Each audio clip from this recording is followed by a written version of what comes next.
turi ku cyicaro gikuru cy'urukiko nyafurika rw'uburenganzira bwa muntu Arusha mu majyaruguru ya Tanzania, aho Kongo yareze u Rwanda ibirego birimo kuvogera ubusugire bw'iki gihugu no guhungabanya uburenganzira bw'abatuye icyo gihugu mu burasirazuba bwacyo. Intumwa z'u Rwanda ziyobowe na Minisitiri w'Ubutabera Dr. Ugirashebuja Emmanuel zavuze ko ibirego nta shingiro bifite, ndetse zinavuga ko uru rukiko rudafite ububasha bwo kuburanisha ibi birego, ubusanzwe ngo byakabaye buranishwa n'inkiko mpuzamahanga. Ni ubwa mbere uru rukiko rwakiriye ikirego aho igihugu kirega ikindi, kuko ubusanzwe rwakiraga ibirego bizanywe n'abaturage ubwabo.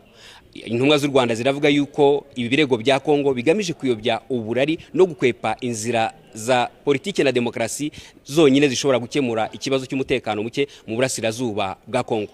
Mu gihe umutekano ukomeje kumera nabi mu burasirazuba bwa Kongo, ndetse umutwe wa 23 kwigarurira ibice bitandukanye, Kongo nayo irakomeza kuzamura igitutu no kugerageza gushaka guhindanya isura y'u Rwanda, rimwe basaba ibihano ubundi bakaza mu nkiko nk'izingizi. U Rwanda rwakomeje kugaragaza ko nta ruhare rufite mu bibera mu burasirazuba bwa Kongo, ariko rusobanura yuko rufite impungenge ku mutekano warwo mu gihe leta y'iki gihugu ikora na FDL n'abandi batifuza kugira neza u Rwanda, ari niyo mpamvu rwashyizeho ingamba z'ubwirinzi.